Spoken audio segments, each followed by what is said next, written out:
YouTube channel for exam study. आज के इस वीडियो के अंदर हम 11th चैप्टर जो 10th क्लास मैथमेटिक्स के अंदर बहुत ही ज़्यादा इम्पॉर्टेंट है, वृत्तों से संबंधित क्षेत्रफल, उसको आज हम प्रोसीड करने वाले हैं, जिसमें मैं आपको उसके क्षेत्रफल जो आपके त्रिज्याखंड बनते हैं, ठीक है, और कैसे बनते हैं, थीटा क्या होता है, कोण क्या बनता है, ठीक है, जो आपका जो त्रिज्याखंड है वो कोण बनाता है सेंटर के ऊपर वृत्त के, वो सब कुछ हम डिस्कस करेंगे। उससे पहले चलिए मैं आपको पहले बता देता हूँ हम आज पढ़ने किसके बारे में, वृत्तों के संबंधित क्षेत्रफल, ठीक है, यानी कि जो वृत्त है उसके अंदर के कुछ क्षेत्रफल।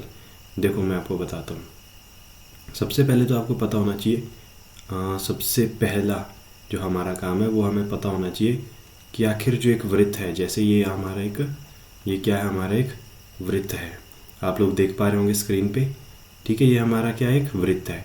तो ये जो बाहर वाला लाइन है इसका, आप लोग जो ब्लैक कलर वाला लाइन देख पा रहे हैं यहाँ पे, ठीक है, इसको क्या बोलते हैं, इसको बोलते हैं वृत्त की परिधि, और इसका जो फॉर्मूला होता है वो होता है 2πr, ठीक है जी, इसका जो फॉर्मूला होता है दैट इज़ 2πr, जहाँ पे जो आपका r होता है वो होता है वृत्त की त्रिज्या, ठीक है, r क्या हो गया, आपकी वृत्त की त्रिज्या, और जो d होता है उसको बोलते हैं डायमीटर, उसको बोलते हैं वृत्त का व्यास, और जो व्यास होता है d बराबर जो आपका 2 गुणा त्रिज्या के बराबर होता है, जो आपका किसके बराबर होता है, 2 गुणा त्रिज्या के बराबर।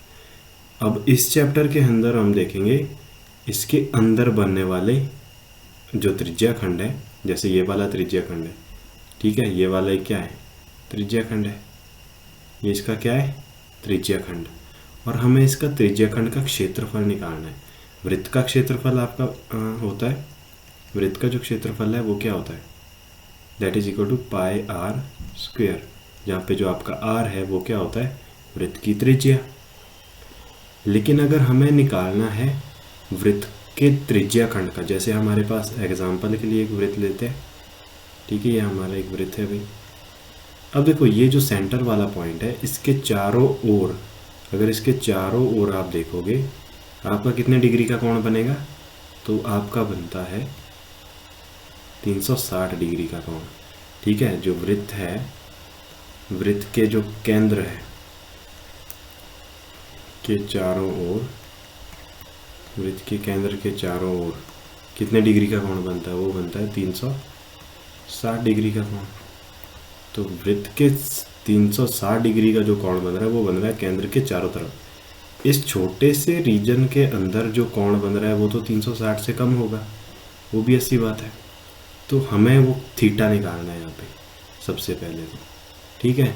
हम आगे देखेंगे इसका कैसे निकालेंगे, उसका जो फॉर्मूला होता है वो भी मैं आपको बता देता हूँ, ठीक है, वो मैं फॉर्मूला आपको बता देता हूँ इस त्रिज्याखंड का। इसके लिए आपको क्या निकालना पड़ेगा, ये वाला थीटा, कि भाई ये जो त्रिज्याखंड है सेंटर के ऊपर कितने डिग्री का थीटा बना रहा है, ये आपको निकालना पड़ेगा। देखो क्षेत्रफल के लिए आपके पास क्या होना चाहिए, सिर्फ रेडियस होना चाहिए, ठीक है। परिधि के लिए क्या होना चाहिए, 2πr रेडियस होना चाहिए, और पाई की जो वैल्यू होती है वो होती है 3.14, या फिर आप लोग इसको बोलते हैं 22/7, ये आपकी पाई की वैल्यू होगी, ठीक है। तो अब हम चलते हैं डायरेक्ट फॉर्मूला पे, ठीक है। आप फॉर्मूला अपने पास नोट डाउन आप रखिए।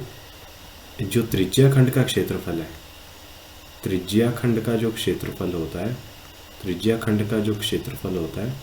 ठीक है, त्रिज्याखंड का जो क्षेत्रफल होता है, अगर ये आपका ये वाला जो एंगल है वो कितना है, थीटा है, तो उसका जो क्षेत्रफल होगा वो होगा थीटा बटे टोटल 360 गुणा πr का स्क्वायर। ये क्या होता है, इसको बोलते हैं त्रिज्याखंड का क्षेत्रफल। इसको आप याद रखिए, इस फॉर्मूला को, ये आपका थीटा बटे 360 गुणा πr का स्क्वायर। तो आप अपनी स्क्रीन पे देख पा रहे होंगे ये आपका फॉर्मूला है, ठीक है। ये क्या है, त्रिज्याखंड का क्षेत्रफल। अगर आपको इस चाप की लंबाई निकालनी हो, ठीक है, अगर आपको ए से लेकर बी तक की लंबाई निकालनी है तो कैसे निकालोगे, ठीक है। तो उसके लिए आपको कुछ नहीं करना पड़ेगा, उसके लिए करना पड़ेगा, देखिए ये तो क्षेत्रफल है, इसके साथ क्या लिखना है आपको, क्षेत्रफल। अब अगर आपको चाहिए यहाँ से लेकर यहाँ तक की लंबाई अगर पूछ लिया जाए तो क्या करना है, थीटा बटे 360 गुणा 2 पाई आर। ठीक है, 2 पाई आर आपका चाप के लिए होगा, चाप की लंबाई के लिए होगा, और क्षेत्रफल के लिए 2 पाई आर स्क्वायर। ये क्लियर हो गया सभी को? तो ये हम सब कुछ करने वाले हैं अभी। ठीक है, अब देखो अगर इसकी बात की जाए, यहाँ पे हमारे को क्या बनाना पड़ेगा, एक त्रिभुज।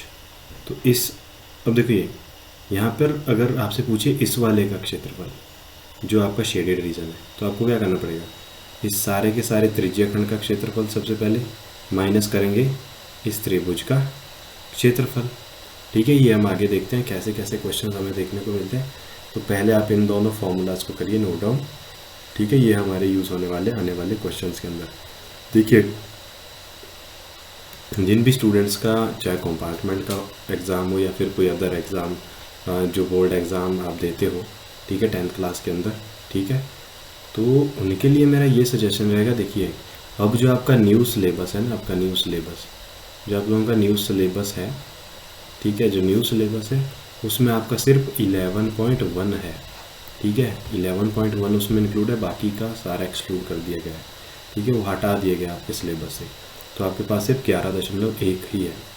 तो चलिए अब क्वेश्चंस को देखते हैं। ठीक है, देखिए आपके पास है स्क्रीन पे आपको देखने को मिल रहा होगा 11.1। तो 11.1 देखिए यहाँ पे, देखिए आपको पहले से बोल दिया है जो पाई की वैल्यू है वो आपकी क्या होगी, 22/7।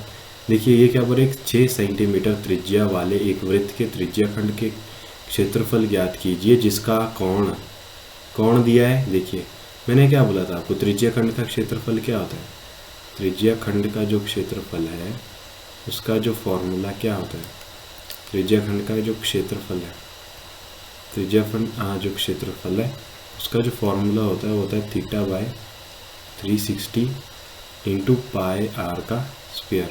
ये फॉर्मूला होता है आपका। तो चलिए पहला क्वेश्चन हम लोग प्रोसीड करते हैं।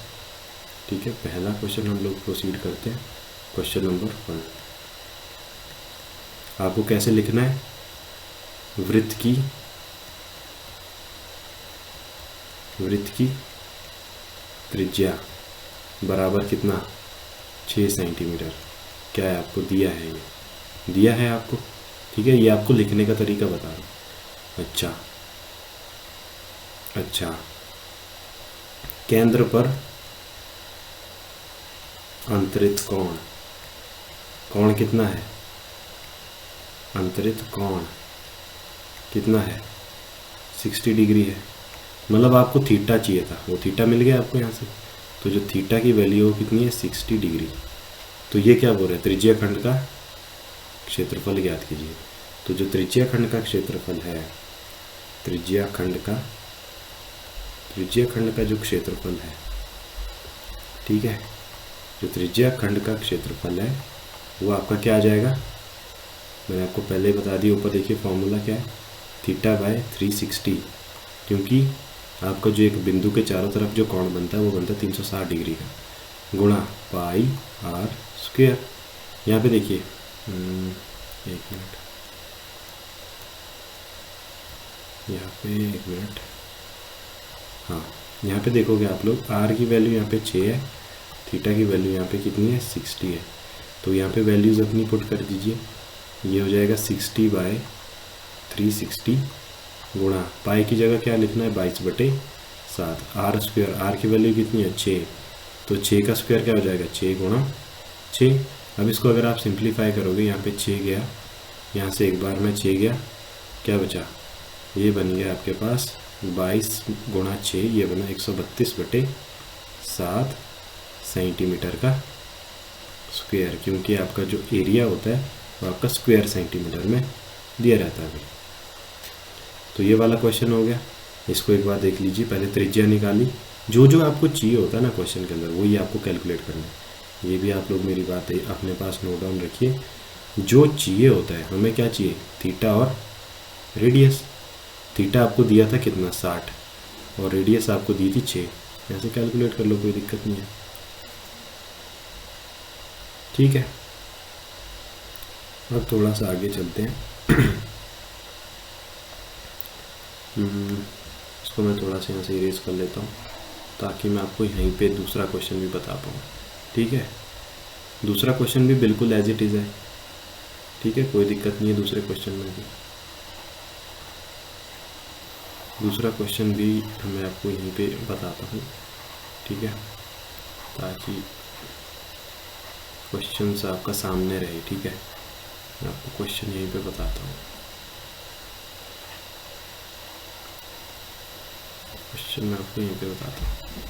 तो पहला क्वेश्चन हो गया, अब चलते दूसरे क्वेश्चन की तरफ।